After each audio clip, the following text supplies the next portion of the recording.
The muffled clatter of a dropped medical tray echoed through the emergency room, breaking the tense stillness. Dr. Marcus Blake sprinted down the corridor, barking orders at the nurses. The unconscious man on the gurney had a pale complexion, blood pooling from a deep gash in his side. His breathing was shallow, and his pulse was weak. "Get me a crash cart and prep for surgery now!" Marcus shouted as the paramedics rattled off vitals. As he grabbed gloves and moved into the operating room, Marcus paused for a split second. He recognized the face under the oxygen mask. It was Raymond Hartwell, the owner of Le Chateau Noir, the city's most exclusive restaurant. The same restaurant that just 3 weeks earlier had refused him a table. Marcus Blake, a rising star in cardiothoracic surgery, had spent weeks preparing for his anniversary with his wife, Brianna. Despite his grueling schedule, he wanted to celebrate their milestone with a memorable evening. The morning of their anniversary had been unusually calm for Dr. Marcus Blake. Typically, his days began with back-to-back surgeries, emergencies, and endless meetings, but he had deliberately cleared his schedule weeks in advance. It was a rare and precious day off, and Marcus had made up his mind. Tonight would be perfect. He sat at the kitchen counter, sipping his coffee, a rare moment of quiet before the day unfolded. The aroma of freshly brewed coffee mingled with the scent of toasted bagels Brianna was preparing. She stood by the stove, humming softly to herself, her curly hair tied up in a messy bun. Marcus watched her, a fond smile playing on his lips. She had been his anchor through the grueling years of medical school, the sleepless nights of residency, and the relentless demands of his career. Tonight was about showing her how much she meant to him. "You're staring," Brianna teased, turning to face him with a playful grin. "What's on your mind?" Marcus chuckled and set his coffee down. "Just thinking about how lucky I am. Happy anniversary, Brie." She walked over, leaning down to kiss his forehead. "Happy anniversary, Marcus. I'm the lucky one, you know." "That's debatable," he replied, pulling her into a hug. Brianna's laughter filled the kitchen, light and musical. "So, what's the plan for tonight? You've been so secretive." Marcus leaned back, a mischievous glint in his eye. "That's for me to know and you to find out. Just be ready at 7, and wear something elegant." Brianna raised an eyebrow. "Elegant, huh? Sounds fancy." "It is," Marcus confirmed. "You'll see." He had spent months planning this evening. Despite his hectic schedule, he had worked tirelessly to secure a reservation at Le Chateau Noir, the city's most exclusive and prestigious restaurant. The establishment was renowned not only for its world-class cuisine, but also for its luxurious ambiance. The waiting list was notoriously long, and securing a reservation required either immense patience or significant connections. For Marcus, it had taken a little of both. He remembered the moment he received the confirmation email. He'd been in between surgeries, checking his phone in the break room. When he saw the message, he'd fist-pumped the air, drawing curious looks from his colleagues. "Anniversary victory secured," he had muttered to himself with a satisfied grin. The evening wasn't just about the restaurant, though. It was about creating a memory, a moment that would stand out in their years together. Brianna had sacrificed so much for him, putting her own dreams on hold while he pursued his. She had worked late shifts, taken on extra responsibilities, and shouldered the emotional weight of his long absences during medical school and beyond. Marcus wanted to give her a night where she felt cherished and celebrated. The day passed in a flurry of preparations.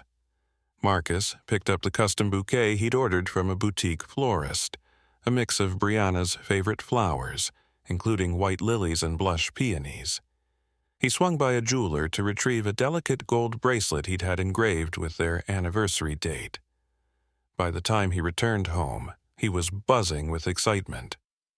At exactly 6:45 p.m., Brianna emerged from their bedroom and Marcus felt his breath catch. She wore a floor-length emerald green gown that hugged her curves elegantly, her hair cascading in soft waves over her shoulders. "You look stunning," Marcus said, his voice thick with emotion. "Thank you," Brianna replied, blushing. "You clean up pretty well yourself." Marcus adjusted the cufflinks on his tailored navy suit. "Ready?" "Ready," she said, slipping her arm through his. The drive to Le Chateau Noir was filled with laughter and anticipation. As they pulled up to the restaurant, Marcus couldn't help but feel a surge of pride. The grand facade of the building was illuminated by soft golden lights, and luxury cars lined the valet parking area. This was the night Brianna deserved. They stepped out of the car, and Marcus handed the keys to the valet, who gave him a perfunctory nod. Brianna's eyes sparkled as she took in the opulent exterior. "This is incredible, Marcus. You've really outdone yourself." "You haven't even seen the inside yet," he said, grinning. As they walked through the grand entrance, the hostess greeted them with a polite smile. Marcus gave his name, confident that their table was waiting. But when the hostess scanned her list, her smile faltered. "I'm sorry, Dr. Blake, but I don't see a reservation under your name," she said, her tone apologetic but firm. Marcus frowned. "That can't be right. I booked this months ago. Can you check again?" The hostess hesitated before calling over the maitre d', a tall, imposing man with sharp features and an air of authority. He looked at Marcus, then at Brianna. He felt an undercurrent of hostility in the man's disinterested gaze. "We seem to have misplaced your reservation," the maitre d' said, his tone cool. "Unfortunately, we're fully booked tonight." Marcus felt his stomach drop. "There must be some mistake. I received a confirmation email. I can show it to you." The maitre d's lips curved into a faint, dismissive smile. "I'm sorry, sir, there's nothing I can do." Brianna touched Marcus's arm. "It's okay, we can go somewhere else." But Marcus's jaw tightened. He knew this wasn't a simple mistake. The way the maitre d's eyes flicked over him, lingering on his dark skin and then on Brianna's hand in his, spoke volumes. "I'd like to speak with the manager," Marcus said, his voice steady but firm. The maitre d's dismissive tone grew louder as other diners glanced in their direction. "I am the manager," the maitre d' replied, his smile never reaching his eyes. "And I'm asking you to leave. Please don't make a scene." Marcus felt a flush of anger rise in his chest, but Brianna gently tugged on his arm. "Marcus, let's go," she whispered. "It's not worth it." With a heavy heart, Marcus allowed her to lead him out of the restaurant. As they walked away, the humiliation and disappointment burned in his chest. But as he glanced at Brianna, her reassuring smile reminded him of why he'd planned the evening in the first place. Tonight might not have gone as planned, but he vowed that one day he would make things right. Marcus and Brianna ended up at a small, cozy diner instead. While Brianna tried to lift his spirits, Marcus couldn't shake the feeling of being judged. "It's not just about me," he said. "It's about how people like him think they can treat others based on the color of their skin." Brianna encouraged him to move on, but Marcus vowed to never forget the experience, or the face of the maitre d'. 3 weeks later, Marcus was reviewing patient files at the hospital when he saw a breaking news alert on the television in the break room. A car accident had occurred downtown, and the victim, Raymond Hartwell, owner of Le Chateau Noir, was in critical condition. Marcus didn't think much of it until a few hours later when the paramedics wheeled Hartwell into the ER.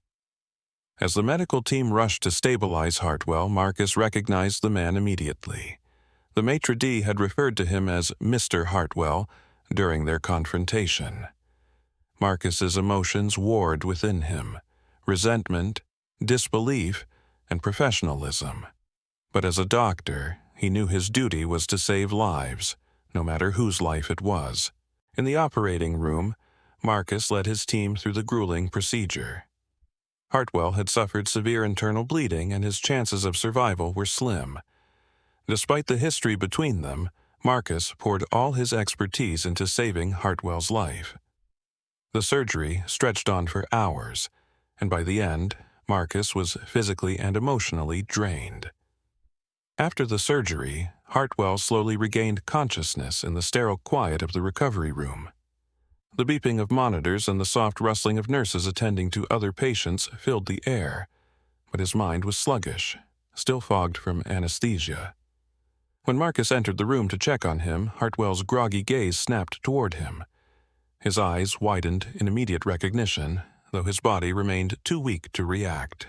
"You," Hartwell rasped, his voice barely above a whisper.